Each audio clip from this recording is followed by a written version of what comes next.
ऐसे ही का नाम ये कंबोधिलाल है, कैसा ही रंगो रूप है, पैसा ही माल है।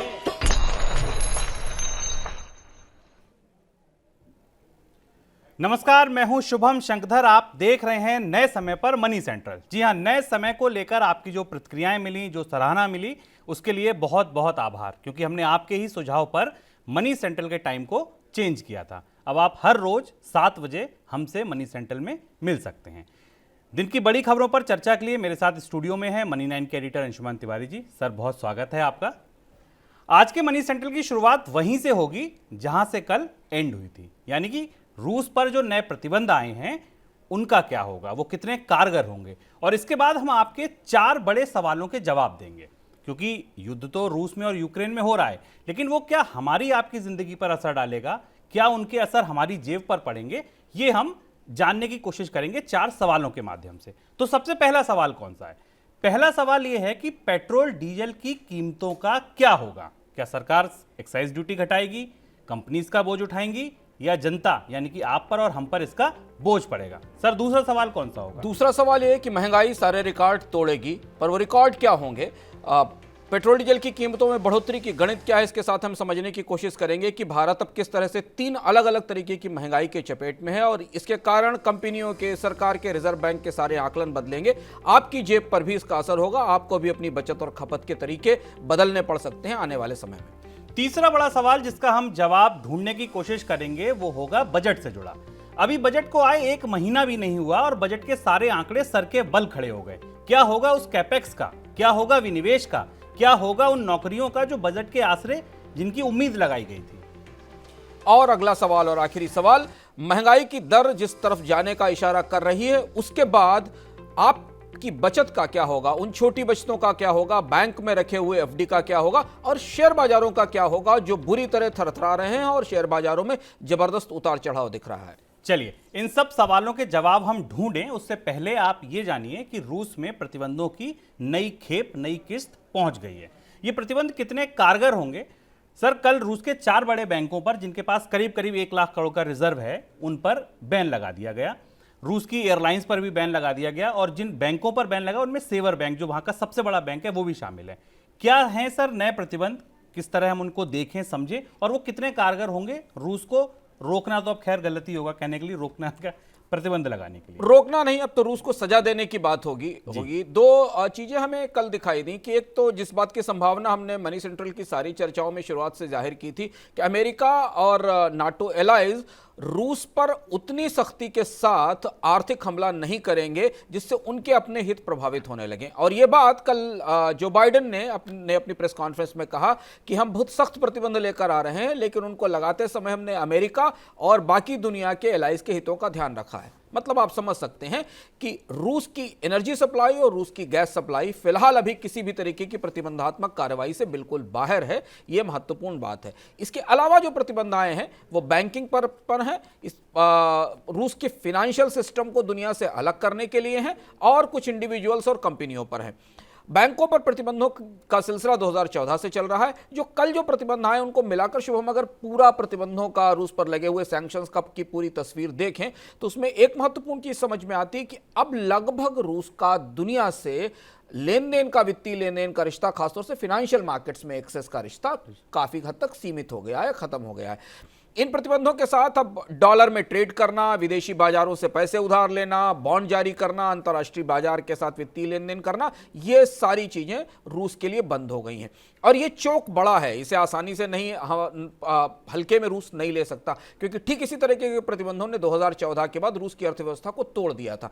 ग्लोबल इंटीग्रेटेड इकोनॉमिक सिस्टम में रूस उतना ही भागीदार है अपने वित्तीय जरूरतों के लिए जितना बाकी देश हैं, और इसलिए रूस को अपना पूरा कारोबारी पैटर्न बदलना पड़ा था, जिस पर विस्तार से चर्चा की थी। और अब रूस पूरी तरह एनर्जी और गैस पर केंद्रित है। तो अगर आप माने कि रूस के कारोबार में 100 पाइपलाइनें थी तो उनमें अब 90 पाइपलाइनें बंद कर दी गई हैं। केवल एक पाइपलाइन खुली है जहां से एनर्जी और गैस जाएगी और उसके भुगतान का लेन देन होगा।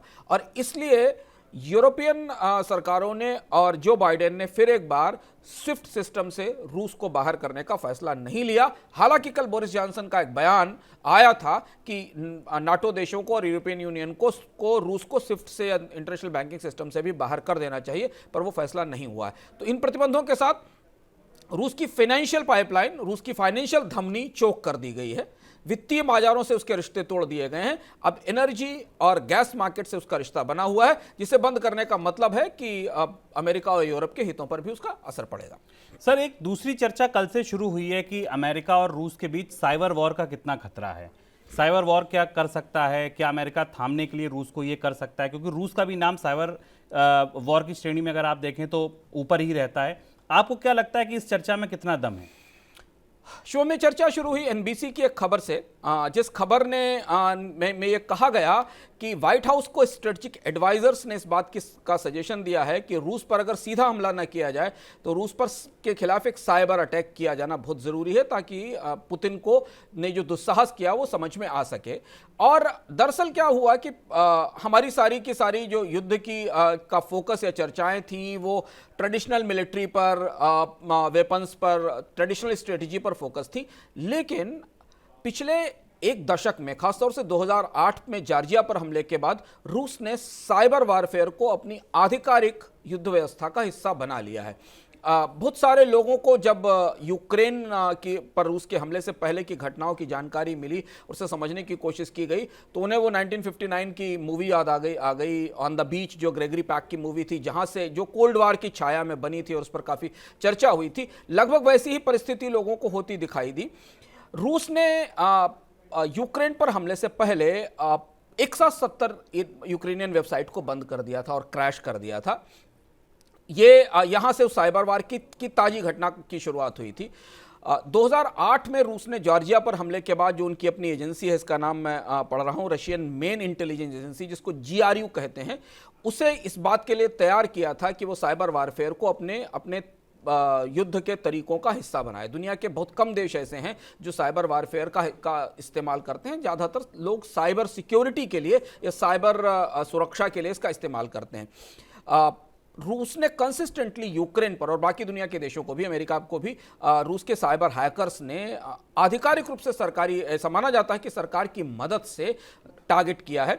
रशियन में इंटेलिजेंस एजेंसी GRU इसके सबसे पीछे है। सबसे इंपॉर्टेंट अटैक जो हाल फिलहाल में हुआ था वो DDoS अटैक था यूक्रेन पर, जिसमें डिनायल ऑफ सर्विस अटैक था। यूक्रेन के मिनिस्टर का बयान मुझे सुबह में याद आ रहा है, जिन्होंने डिजिटल इंफॉर्मेशन मिनिस्टर थे, माइखेलो फेडोरोव। उन्होंने कहा था कि यूक्रेनियन गवर्नमेंट की बैंकिंग और वेबसाइट ऑफलाइन हो गई थी। उसके बाद ATM में पैसा निकलना बंद हो गया था, लोग उसका यूज नहीं कर पा रहे थे। इसी तरीके से रूस के हैकर्स ने डाटा वाइपिंग की टेक्नोलॉजी यूज करके बहुत सारी यूक्रेनियन वेबसाइट से डेटा खत्म कर दिया था या उसको उड़ा दिया था।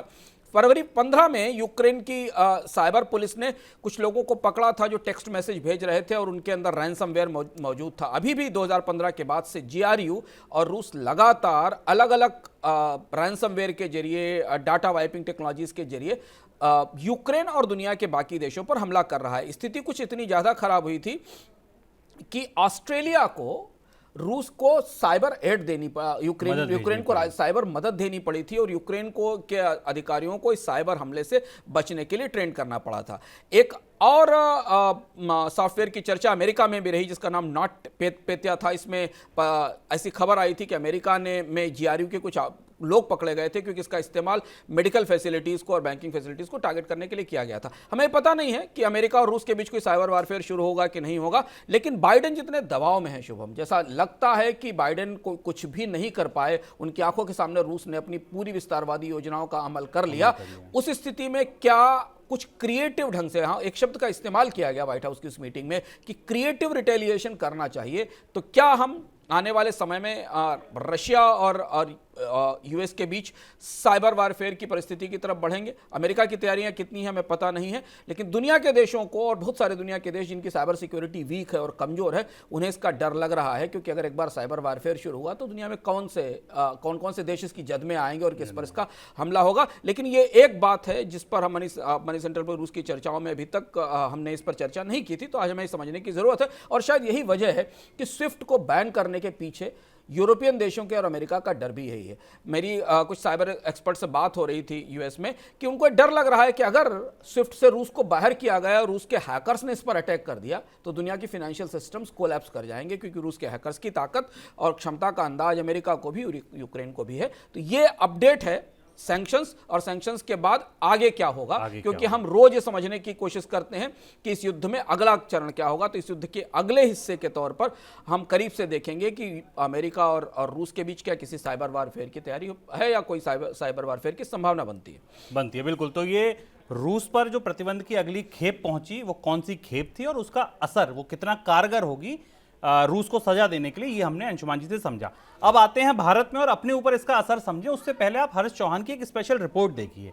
ये रिपोर्ट दरअसल आपको ये बताएगी कि बाजार कल टूटे युद्ध की वजह से, युद्ध तो अभी भी चल रहा है, फिर आज वापसी क्यों हुई, और जब कल टूटे थे तो उसकी चोट थी वो बाजार में कितनी गहरी थी, कितनी अंदरूनी थी।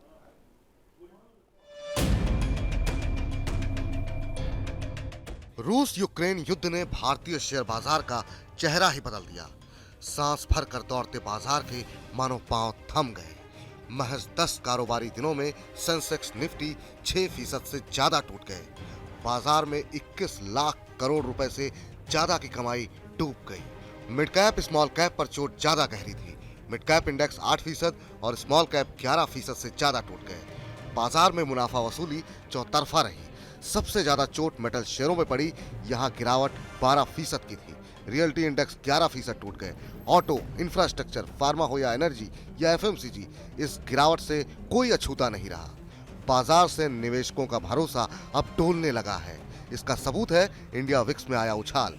बाजार के असमंजस को दर्शाने वाला ये इंडेक्स 71% चढ़कर रिकॉर्ड ऊंचाई पर पहुंच गया। बाजार की अंदरूनी चोटें भी बहुत गहरी हैं।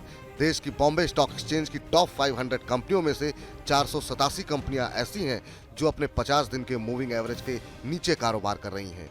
इनमें से 454 कंपनियां अपने 100 दिन और 417 कंपनियां 200 दिनों के मूविंग एवरेज के नीचे काम कर रही हैं। ये आंकड़े बताते हैं कि मंदड़िए चुनिंदा कंपनियों या सेक्टर को नहीं बल्कि पूरे बाजार को नाप रहे हैं। अब बड़ा सवाल, शुक्रवार को बाजार में हुई वापसी तेजी का रास्ता फिर खोलेगी या ये केवल मरी बिल्ली को पटकने से आया उछाल है जो नहीं टिकेगा।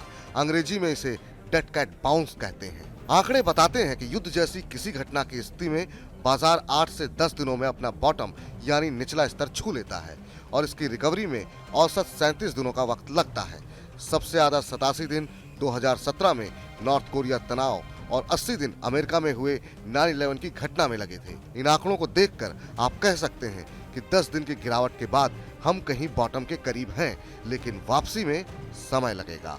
बाजार के विशेषज्ञ भी इन्हीं आंकड़ों की रोशनी में बाजार के चार्ट और कंपनियों की बैलेंस शीट पढ़ रहे हैं। जियोजित फाइनेंशियल सर्विसेज के chief investment strategist VK Vijay Kumar कहते हैं कि निफ्टी अपनी ऊंचाई से 12%, मिड कैप 20% और स्मॉल कैप 22% टूट चुके हैं। इससे बाजार में वैल्यूएशन को लेकर जो चिंता थी वो अब कम हुई है। ऐसे में अच्छे और मजबूत फंडामेंटल वाली कंपनियों को खरीदा जा सकता है। एंजल वन के chief technical and derivative analyst Samit Chauhan कहते हैं कि अभी युद्ध पूरी तरह थमा नहीं है। रूस पर प्रतिबंध लगाए जा रहे हैं।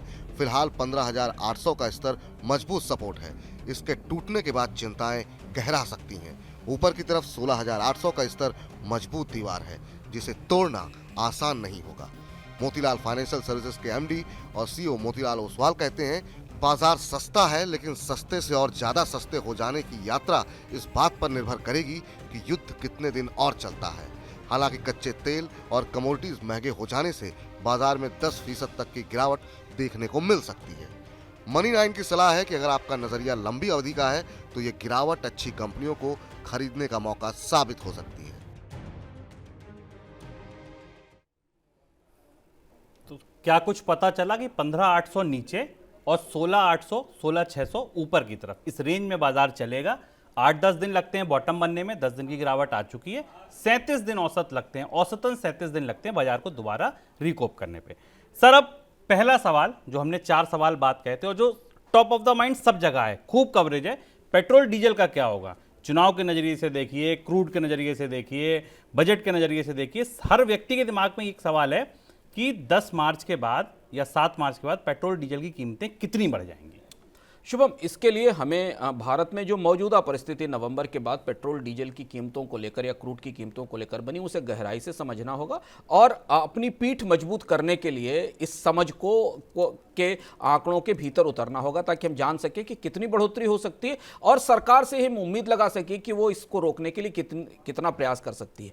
कुछ आंकड़े समझना जरूरी है। भारत लगभग हर साल 185 से 200 मिलियन टन के आसपास क्रूड ऑयल का इंपोर्ट करता है, जो 85% हमारी क्रूड डिमांड का है।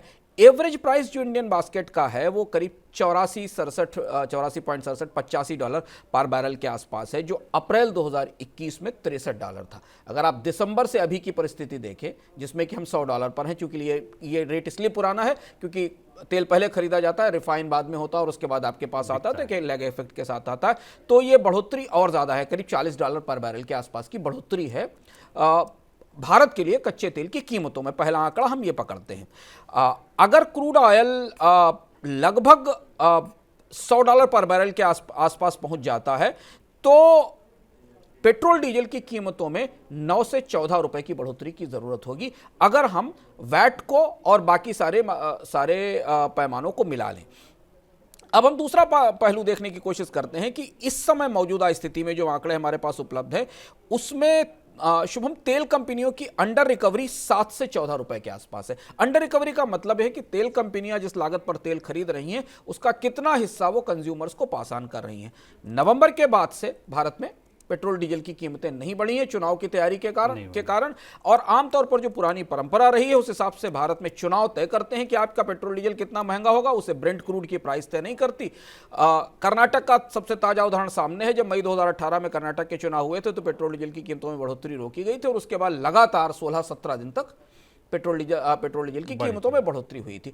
तो यह तार्किक रूप से मानना सही है कि 7 मार्च या 10 मार्च के बाद भारत के बाजार में पेट्रोल डीजल की कीमतें बढ़ेंगी। बढ़ोतरी 7 से 14 रुपए की चाहिए, जरूरत है, अगर तेल कंपनियों की अंडर रिकवरी को कवर किया जाना है और पेट्रोल डीजल की और कच्चे तेल की कीमतों में बढ़ोतरी को पास ऑन किया जाना है। अब यहां दूसरा सवाल यह है कि सरकार रोकेगी या बढ़ोतरी होने देगी, यह दूसरा सबसे बड़ा सवाल है।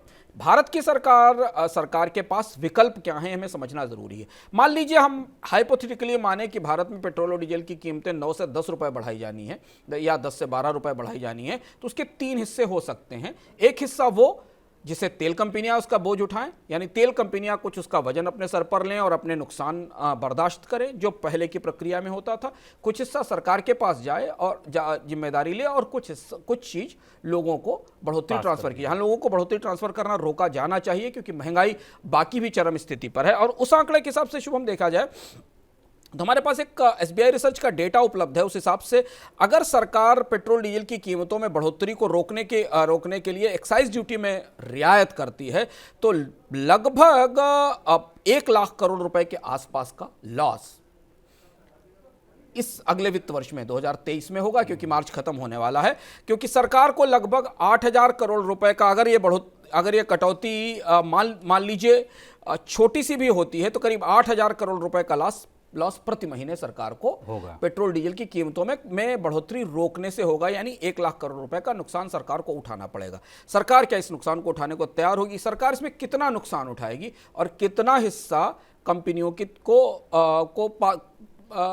कंपनियों के खातों में या कंपनियों के बैलेंस शीट पर डालेगी? हम 2-3 दिन से सरकार के अलग अलग हलकों में चर्चाएं सुन रहे हैं। तमाम विकल्पों पर विचार किया जा रहा है। एक्साइज ड्यूटी में बढ़ोतरी को रोकने की भी बात हो रही है। आदर्श परिस्थिति यह है कि फिलहाल ऐसी परिस्थिति में जबकि महंगाई बाकी जगह से बढ़ी हुई है, सरकार को इस बढ़ोतरी को एब्जॉर्ब करना चाहिए, चाहे अपने बजट के स्तर पर और या तेल कंपनियों के स्तर पर। लेकिन अगर ऐसा नहीं होता है तो बढ़ोतरी 9 से 14 रुपए के आसपास की बढ़ोतरी अंडर रिकवरीज को देखते हुए और कीमत में बढ़ोतरी को देखते हुए हो सकती है। और मजबूत संकेत इस बात के हैं कि शायद सरकार तेल कंपनियों से इसका बोझ उठाने के लिए कह सकती है। बिल्कुल सर, महंगाई की चलिए एक तरफ से ये झोंक जो आ रही है इसको रोक भी ले सरकार किसी तरह, लेकिन रुपया भी कल कमजोर हुआ, 109 पैसे करीब कमजोर हो गया, मेटल्स भी महंगे हो रहे हैं। तो ये जो महंगाई अब चारों तरफ से आ रही है, ये कितनी बड़ी चुनौती आने वाले दिनों में आपको लगता है बन सकती है? रूपी की गिरावट काफी चिंताजनक है। अब महंगाई के 3 खाने हैं हमारे पास। महंगाई के सवाल में हम 3 अलग अलग महंगाई के हिस्से देखते हैं, 3 कमरे देखते हैं। पहला कमरा उस महंगाई का है जो इंपोर्टेड इन्फ्लेशन है, जिसे हम आयातित कर रहे हैं 2 वजहों से। एक तो क्रूड ऑयल की कीमतें लगातार बढ़ रही हैं और दूसरा रुपए की कीमत में गिरावट है। रुपया इतनी तेजी से टूटा है कच्चे तेल की कीमतों में बढ़ोतरी के कारण, विदेशी निवेशकों की बाजार से बिकवाली के कारण और जनरल बैलेंस ऑफ पेमेंट के चैलेंज के कारण कि उसका सीधा असर हमें पेट्रोल डीजल की कच्चे तेल के आयात और बहुत सारे आयातों पर दिखाई देगा। एक वो बड़ा फैक्टर है जिसे सरकार के लिए रोक पाना मुश्किल है। हमने देखा कि आरबीआई ने मार्केट में इंटरवीन किया, आरबीआई ने फॉरेक्स मार्केट में डॉलर छोड़ा। उसकी वजह यह थी कि डॉलर खरीदने वाले लोग अब हेज करने की कोशिश कर रहे हैं। उन्हें लग रहा है कि पेट्रोल डीजल की कीमतें किसी भी लेवल तक, कच्चे तेल की कीमत अगर 110-120 डॉलर पर बैरल पे आएगी तो वो अभी की स्थिति में अपने लॉसेस हेज करना चाहते हैं, तो उन्हें डॉलर्स की जरूरत है और इसलिए आरबीआई को बाजार में इंटरवीन करना पड़ा। ये एक दुविधा वाली स्थिति होती है। जब रुपया टूटता है और रिजर्व बैंक अपना फॉरेक्स रिजर्व लूज करता है तो रुपए पर साइकोलॉजिकल इंपैक्ट या मनोवैज्ञानिक दबाव और ज्यादा बनता है। तो ये इन्फ्लेशन रिजर्व बैंक के पास रोकना एक सीमा से अधिक वश में नहीं है, क्योंकि यहां पूरी तरह मार्केट फोर्सेस प्ले करेंगी और रुपया कमजोर रहेगा अगले कुछ समय तक, जब तक 2 चीजें नहीं होती, पेट्रोल डीजल की कीमतें, क्रूड की कीमतें कम नहीं होती और भारत में जनरल इन्फ्लेशन सामान्य रूप से नहीं आती। दूसरा हिस्सा शुभम कॉस्ट पुश इन्फ्लेशन का। यहां बहुत ही जटिल परिस्थिति है। जटिल परिस्थिति यह है कि पेट्रोल डीजल की कीमतें जब 60-65 डॉलर पर बैरल पर थी तभी तक से कंपनियों ने कीमतें बढ़ानी शुरू कर दी थी, अब तो 100 और अब तो 100 के पास है। अगर आप पेट्रोल डीजल से मिलने वाले कच्चे माल को, चाहे वो वैसलीन हो, चाहे वो एफएमसीजी कंपनियों के इस्तेमाल की चीज हो या वो एटीएफ की हो या बाकी इस्तेमाल की चीज हो, वहां तो पहले चरण की 2 चरण की महंगाई या 2 चरण की कीमतों में बढ़ोतरी, महंगाई का ये बम फटने से पहले आ चुकी थी। और अब तो कंपनियां जो भी जिनकी कॉस्ट में एनर्जी सबसे बड़ा हिस्सा है, चाहे वो रॉ मटेरियल के तौर पर हो, चाहे वो एनर्जी के कंजम्पशन के तौर पर हो, वो अगले चरण की महंगाई जरूर लाएंगी। इसे आप नहीं रोक सकते क्योंकि उनकी कॉस्ट बढ़ेगी। तो हम 2 राउंड की महंगाई कीमतों में बढ़ोतरी देख चुके हैं अक्टूबर के बाद से, और 1 या 2 राउंड की बढ़ोतरी पास ऑन करने के तौर पर ऐसा दिखाई दे रहा है कि ऐसी दिखाई देगी। और तीसरा हिस्सा मेटल की साइड से है। मेटल की इन्फ्लेशन सरकार के बस में नहीं है, सरकार के कंट्रोल में नहीं। अंतर्राष्ट्रीय मार्केट में बहुत सारे वजह हैं। एक तो डिमांड है, दूसरा अंतर्राष्ट्रीय बाजार में रशिया की तरफ से सप्लाईज चोक होंगी। कई सारी ऐसी चीज़ें जिनका रशिया और यूक्रेन से बाजार में बड़ा हिस्सा है, कई धातुओं का, जिस पर हम चर्चा कर चुके हैं, एल्युमिनियम, निकल, इनकी सबकी। और धातुओं का स्वभाव जो है ना वो एक दूसरे से रिलेटेड होता है कि हर एक धातु की कीमत बढ़ती है तो उसे इस्तेमाल करने के लिए प्रयोग की जाने वाली दूसरी धातु की भी कीमत बढ़ती है। अगर निकल बढ़ेगा तो उससे जुड़ी हुई बाकी धातुएं भी बढ़ेंगी। तो ये तीसरी मेटल इन्फ्लेशन है। मेटल इन्फ्लेशन, एनर्जी इन्फ्लेशन मिलकर भारत की महंगाई दर को और भारत में महंगाई का प्रदर्शन काफी चिंताजनक बना रही। और शायद इसीलिए रिजर्व बैंक को बार बार भारत की एजेंसियों ने ये चेतावनी दी और ये कहा है कि उसे महंगाई के आकलन को बदलना चाहिए। और अब हम उस स्थिति में नहीं है कि हम ये कह सकें कि इन्फ्लेशन की ट्रेजेक्टरी नीचे आ जाएगी। सिर्फ एक ही परिस्थिति में महंगाई की बढ़ोतरी रोकी जा सकती है, जब सरकार पेट्रोल डीजल में बढ़ोतरी को टाल दे या पूरी की पूरी बढ़ोतरी को एब्जॉर्ब कर ले अपने ऊपर। लेकिन उसका एक बड़ा साइड इफेक्ट सरकारों के बजट पर आएगा। सर, मैं बजट पे ही अगला सवाल पूछ रहा था, लेकिन उससे पहले एक छोटा सा सवाल मेरा इस महंगाई से जुड़ा है। अब डिमांड भी सर एक बड़ा फैक्टर होगा, क्योंकि सारे कर्व्स हटाने की बात हो रही है। दिल्ली में भी मंडे से सारे कर्व्स हटा दिए जाएंगे, लॉकडाउन वाले। अब सारी जो पेंटअप डिमांड थी वो भी मार्केट में आएगी। इसके अलावा अब जब सुचारू रूप से सारी गतिविधियां चलने लगेंगी, ये कितना बड़ा फैक्टर होगा? डिमांड वापस आ रही। और ये इस पूरी गतिविधि के बीच में जो हमारे पास लगातार बिजनेस असम्पशन इंडेक्सेस आते रहते हैं अलग अलग एजेंसियों की, जो हमें नाप कर बताती हैं कि किस बिजनेस ने कितना रिज्यूम हो गया, बिजनेस वहाँ कितना काम करना शुरू हो गया। अब हर तरीके के कर्फ्स खत्म हो गए हैं, नाइट कर्फ्यू भी चले गए हैं, गतिविधियाँ सामान्य स्थिति में आ गई हैं। 8 से 10% पेट्रोल डीजल की डिमांड बढ़ने की संभावना है अगले 2-3 महीनों में, और वो बढ़ोतरी इन महंगी कीमत पर होगी, क्योंकि 8 से 10% की डिमांड महंगाई के बाद भी बढ़ने की संभावना है। ये वो डिमांड नहीं होगी जो फ्रेश होगी, क्योंकि डिमांड जो खत्म हो गई थी कारोबार बंद होने के कारण, वो वापस लौटेगी। और शायद भारत में पेट्रोल डीजल की डिमांड अपने सामान्य स्तर पर पहुंच जाएगी, पर वो सामान्य स्तर की डिमांड 110-115 रुपए पेट्रोल डीजल के साथ कितनी पर होगी। तो ये दिखाई दे रहा है कि डिमांड बढ़ने के साथ तो एक चौथा मोर्चा भी खुलता है कि अब डिमांड ड्रिवन इन्फ्लेशन भी आएगी। आप रोक नहीं सकते। लोगों की खपत, अगर लोग 100 खर्च कर रहे हैं तो 75 खर्च करेंगे, लेकिन वो खर्च होगा। तो वो जो डिमांड है वो और ज्यादा शॉर्टेजेस को फ्यूल करेगा, क्योंकि रॉ मटेरियल की शॉर्टेजेस को रोकने के लिए कंपनियां बढ़ी हुई कॉस्ट को पास ऑन करेंगी दोनों वजहों से, एक तो उन्हें उनके मुनाफों की दृष्टि से और दूसरा बाजार में डिमांड को देखकर। तो इसलिए हमें लगता है कि जिस चीज़ पर सबसे कम चर्चा हो रही है शुभम, सरकारें जिन चीज़ पर सबसे कम चर्चा करती हैं और चीज़ों को बाईपास करने की कोशिश करती हैं, वो भारत की महंगाई की स्थिति है और इन्फ्लेशन का मौजूदा स्ट्रक्चर। उसमें आप कोर इन्फ्लेशन को देख लीजिए, उसमें आप फ्यूल के इन्फ्लेशन को देख लीजिए, उसमें इंपोर्टेड इन्फ्लेशन को देख लीजिए, यहां तक कि यूक्रेन युद्ध के असर के कारण केवल कच्चा तेल ही नहीं, खाने का तेल भी महंगा होगा। हमने एडिबल ऑयल्स के इंपोर्ट की कीमतों में भी बढ़ोतरी के संकेत देखे हैं, क्योंकि बहुत बड़ा हिस्सा एडिबल ऑयल के इंपोर्ट का इस पूरे घटनाक्रम से प्रभावित होता है। बिल्कुल। बजट आपने क्योंकि जिक्र छेड़ा था और हमारा अगला सवाल भी बजट से जुड़ा है, तो सर बजट अब सरकार कैसे साधेगी? उन जीडीपी अनुमानों का क्या होगा? कच्चे तेल का जो अनुमान था उसका क्या होगा? रुपया इतना ज़्यादा टूट जाएगा, इन्फ्लेशन के अनुमानों का क्या होगा? तो बजट की जो पूरी गणित थी, जिसपे हम काफ़ी खुश थे कि सरकार कैपेक्स करेगी, नौकरियां आएंगी, वो सब अब कितना समीकरण सही बैठ पाएगा? ये सब इस चीज़ पर शुभम निर्भर करेगा कि पेट्रोल डीजल की महंगाई सरकार आपके साथ बांटती है या अपने ऊपर लेती है। अगर 1 लाख करोड़ रुपए के आसपास का लॉस कुशन साल भर में सरकार अपने बजट पर लेने को तैयार होगी, तो 5 लाख करोड़ रुपए का कैपेक्स कहां से आएगा? कहीं ना कहीं से तो कटौती होगी, या फिर बोरोइंग्स एक सीमा तक ज़्यादा जा चुकी है, उसके आगे बोरोइंग्स करने का मतलब है कि बॉन्ड यील्ड्स कहाँ जाएंगी, हमें देखना होगा। तो सब कुछ अब इसके आसपास निर्भर हो गया है कि इन्फ्लेशन का जो असर इकोनॉमी पर होगा, जो डिमांड को भी श्रिंक कर सकता है, पेट्रोल डीजल की कीमतें भी बढ़ा सकता है, उससे बजट कैसे एब्जॉर्ब करता है। हालांकि अभी सरकार के पास फिस्कल स्पेस है, भारत के पास 2 स्पेसेस हैं जहां कुशन है, फॉरेक्स रिजर्व का स्पेस है और फिस्कल स्पेस मौजूद है।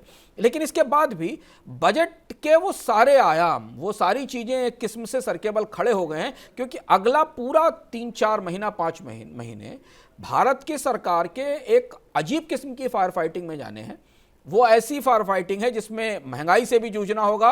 रिजर्व बैंक का अगर महंगाई बढ़ेगी तो ब्याज दरों में बढ़ोतरी कब तक टालेगा, और अगर वो ब्याज दरों में बढ़ोतरी नहीं टालेगा तो महंगाई और बढ़ेगी। तो हम उस फिक्स में हैं जहां पर बजट का इन्वेस्टमेंट, कैपेक्स और बाकी सारी चीजें शायद पीछे हट जाएंगी, बल्कि एक किस्म का चैलेंज होगा इकोनॉमी को जितना गिर चुकी है उससे नीचे गिरने से रोकने से बचाना। और एक और फैक्टर जो हमें कल हम आंकड़ों को समझने की कोशिश कर रहे थे शुभम, वो था राज्यों की बोरोइंग की कॉस्ट की। हमारे पास आंकड़े ताजे आए हैं राज्यों के कर्ज लेने के। अक्रॉस द बोर्ड राज्यों की कॉस्ट ऑफ बोरिंग 7% से ऊपर जा रही है। अब ऐसी सिचुएशन में स्टेट गवर्नमेंट्स को भी अब बड़ा इन्वेस्टमेंट करना या बड़े खर्च करने से रोकना होगा। तो फिलहाल बजट का जो पूरा टेम्पो था, जो टेम्परामेंट था कि ग्रोथ ओरिएंटेड बजट है, वो ग्रोथ प्रोटेक्टिंग बजट में बदलेगा कि हम कितना हिट रोक सकते हैं इस अप्रत्याशित परिस्थिति का जो मंदी के बाद निकली है। और यहाँ पूरी स्ट्रेटजीज बदलने की बात है। कई तरीके की चर्चाएं हो रही हैं कि सरकार को अपने खर्च सीमित करने चाहिए, सरकार को बहुत सारे वेस्टफुल एक्सपेंडिचर को सीमित करना चाहिए, ताकि वो इस पेट्रोल डीजल की कीमतों में बढ़ोतरी को एब्जॉर्ब कर सके। क्योंकि अगर वो एब्जॉर्ब कर लिया गया तो शायद हम परोक्ष रूप से बाजार में महंगाई का उतना विकराल स्वरूप नहीं देखेंगे। बिल्कुल सर, अब सबसे ज़रूरी वर्ग की बात करूंगा मैं, जो मेरा अगला सवाल भी है, वो है छोटी बचत योजना। क्योंकि अब महंगाई आप बता रहे हैं कि कितना भी सरकार रोकेगी, रोकते रोकते भी वो एक लेवल तक तो बढ़ेगी, एक नए स्तर तक पहुंचेगी, रिकॉर्ड महंगाई आएगी, ये अब तय है एक तरह से। तो ऐसे में सर उन जमाकर्ताओं का क्या होगा जिनका एफडी में पैसा रखा है, या उन सीनियर सिटीजन्स का क्या होगा जो छोटी बचत योजनाओं के सहारे अपना महीने का खर्चा चलाते हैं? वहां तो चुनौती और बड़ी हो जाएगी। हाँ शुभम, ये खुशी ब्याज दरें बढ़ने की, कि एफडी के रेट बढ़ने की खुशी बहुत लंबे समय तक टिकी नहीं। हमने अभी चर्चा की थी कि धीमे धीमे बाजार में ब्याज दरें बढ़ने लगी हैं। भारत की बैंकिंग में बड़ा हिस्सा उन डिपॉजिटर्स का है। डिपॉजिटर्स के लिए शायद थोड़ी बेहतर समय आ गया है, लेकिन उनको पीछे पछाड़कर महंगाई आगे निकल गई। और हमने ऐसा कहा कि महंगाई सरकार के लिए रोकना, इसलिए कहा ऐसा कि सरकार के लिए महंगाई रोकना क्यों मुश्किल है, कि पेट्रोल डीजल की महंगाई तो रुक भी जाएगी, मेटल्स की महंगाई कैसे रुकेगी? कंपनियां जो कीमतें बढ़ा रही हैं उसकी महंगाई कैसे रुकेगी? रुपए की कमजोरी से आने वाली इंपोर्टेड इन्फ्लेशन कैसे रुकेगी? ये जो 3-4 बड़े इन्फ्लेशन के इंग्रेडिएंट्स हैं वो कैसे रुकेंगे? तो एक हिस्सा मान लीजिए संभाल भी लिया जाए, पर बाकी हिस्सों को नहीं संभाल सकती। तो ब्याज दरें बढ़ाने का दबाव इसलिए भी सरकार पर शायद होगा कि वो महंगाई अगर रोकेगी तो शायद थोड़ी राहत उन लोगों को भी मिलेगी जिनका पैसा बैंकों में बचत में रखा हुआ है। लेकिन फिर भी महंगाई की परिस्थिति को देखते हुए रिटर्न पॉजिटिव होने की गुंजाइश कम ही दिख रही है। क्योंकि अगर मान लीजिए 4.5% या 5% के एफडी के रिटर्न हो गए और महंगाई प्रैक्टिकली 6% 7% पर हो गई तो बराबर तो है, सही आप बात है। निगेटिव रिटर्न की परिस्थिति में ही होंगे। दूसरा सवाल बचतों को लेकर यहाँ चैलेंज स्टॉक मार्केट्स को लेकर, जिस पर हमने इतने डिटेल में रिपोर्ट में हर्ष चौहान ने आपको बताया कि बाजार भी अब बहुत मजबूती के साथ आगे बढ़ने की स्थिति में नहीं होंगे। अगर रिकवरी दिखाई भी देगी तो वॉलेटाइल रिकवरी होगी, और वॉलेटिलिटी हमें सबसे खतरनाक होती है स्टॉक मार्केट में, इन्वेस्टर्स के लिए भी और म्यूचुअल फंड्स के लिए भी, क्योंकि म्यूचुअल फंड सबसे बड़े इन्वेस्टर हैं और वो भी वॉलेटिलिटी से प्रभावित होते हैं। तो यहाँ सेविंग्स की साइड से महंगाई सबसे बड़ी स्पॉइलर है। और शुभम, जैसा कि मनी सेंट्रल में और इकोनॉमिकम में अर्थात में चर्चा में बार बार कहते रहते हैं ये बात कि भारत जैसे देशों में अर्थव्यवस्था की सबसे बड़ी चुनौती इन्फ्लेशन है। इसके अलावा बाकी सारी चीज़ें आप मैनेज कर सकते हैं, लेकिन महंगाई आपको बहुत स्ट्रक्चरल ढंग से गरीब भी कर देती है और आपकी बचतें भी खत्म कर जाती है। और वहीं हमें सरकारी नीतियों की विफलता भी दिखती है और सरकारी नीतियों का फोकस भी नहीं दिखता। तो अब लड़ाई अगले 3 महीने महंगाई से। बिल्कुल, और हम लोग यही दुआ कर सकते हैं कि सरकार ज़्यादा से ज़्यादा ये जो पेट्रोल डीजल जो सामने दिख रही है महंगाई, इसको एब्जॉर्व करने की कोशिश करे कंपनियों के लेवल से या अपने बजट के लेवल से, जिससे कि आम जनता तक इस महंगाई का असर ना पहुंचे। इससे बड़ा वेलफेयर इस समय कोई नहीं है। इससे बड़ा वेलफेयर सरकार के लिए कोई नहीं है। वेलफेयर स्टेट, अगर जैसे देखिए कल अमेरिका में जो बाइडेन ने कहा कि कंपनियां तेल की कीमतें नहीं बढ़ाएंगी, भारत सरकार को यह कहना चाहिए कि नहीं, कंपनियां तेल की कीमतें नहीं बढ़ाएंगी। और यदि भारत की तेल कंपनियां और सरकार मिलकर बहुत सारे खर्चे सरकार काटकर अगर ये बढ़ोतरी रोक लेते हैं तो कम से कम 3-4 महीने 5 महीने तक, तब तक खौलता तेल ठंडा होकर सामान्य परिस्थिति में आता है, लोगों के लिए राहत की बात होगी। और ये करना सरकार के लिए के हाथ में है और सरकार करती है। ये हम देख चुके हैं जब चुनाव होता है, करते हैं। बिल्कुल, सरकार को जब जरूरत थी और कच्चे तेल की कीमतें $60-65 पर थी, तब उसने एक्साइज ड्यूटी घटा दी थी। तब इसका इतना दबाव नहीं था, आज इसका दबाव है। तो क्या सरकार एक्साइज ड्यूटी घटाएगी? क्या सरकार आपको महंगाई से बचाएगी? हमारी निगाह मनी सेंट्रल में इस पर लगातार बनी रहेगी। बिल्कुल। तो ये था हमारा आज का संस्करण मनी सेंट्रल का। सोमवार को आपसे फिर मुलाकात होगी, फिर नई खबरों के साथ, बड़ी खबरों के साथ। लेकिन इतवार को भी मुलाकात होनी है इकोनॉमिकम में। सर, इस बार इकोनॉमिकम में क्या खास है? इकोनॉमिकम में इस बार हम आपको महंगाई कैसे कम हो सकती है, इस पर बात करेंगे। और ये बिल्कुल एक दूसरे तरीके की बहस है। हम आमतौर पर शुभ में सोचते हैं कि महंगाई इतनी जटिल है कि इसको खत्म नहीं किया जा सकता, रोका नहीं जा सकता, सरकारों के हाथ में कुछ नहीं है। हम आपको वो उन तरीकों में और उन तथ्यों के साथ बताने की कोशिश करेंगे कि पहले ये समझिए कि ये महंगाई आ कहाँ से रही है, और फिर ये समझिए कि इस महंगाई को कम करने के तरीके क्या हैं, बशर्ते महंगाई पैदा करने वाले जो 2 बड़े टरबाइन हैं उन्हें ठीक कर लिया जाए। और वो अगर आगे बढ़कर इस समय आए और लोगों को महंगाई से बचाने की कोशिश करें तो 100% आपकी जिंदगी की लागत जितनी बढ़ी है उसमें काफी उल्लेखनीय कमी की जा सकती है। तो इस बार हम इकोनॉमिकम और अर्थात में इसी पर चर्चा करेंगे, ये बताएंगे कि कैसे कम हो सकती है महंगाई। बिल्कुल, मनी सेंट्रल ने आपको बताया कि कैसे महंगाई आ रही है, कैसे महंगाई बढ़ रही है। इकोनॉमिकम आपको बताएगा ये महंगाई कैसे थामी जा सकती है। तो इतवार को सुबह 11:15 बजे जुड़ना ना भूलिएगा, क्योंकि इकोनॉमिकम में अंशुमान जी अपने अर्थात के माध्यम से ये बताएंगे कि कंपनियां कैसे महंगाई रोक सकती हैं, सरकार कैसे महंगाई रोक सकती है। सर, बहुत शुक्रिया जुड़ने के लिए। फिर होगी आपसे मुलाकात सोमवार को शाम को 7 बजे। तब तक के लिए दीजिए इजाजत। नमस्कार। यही का नाम ये कम्बोज लाल है, कैसा ही रंगो रूप है, पैसा ही माल है।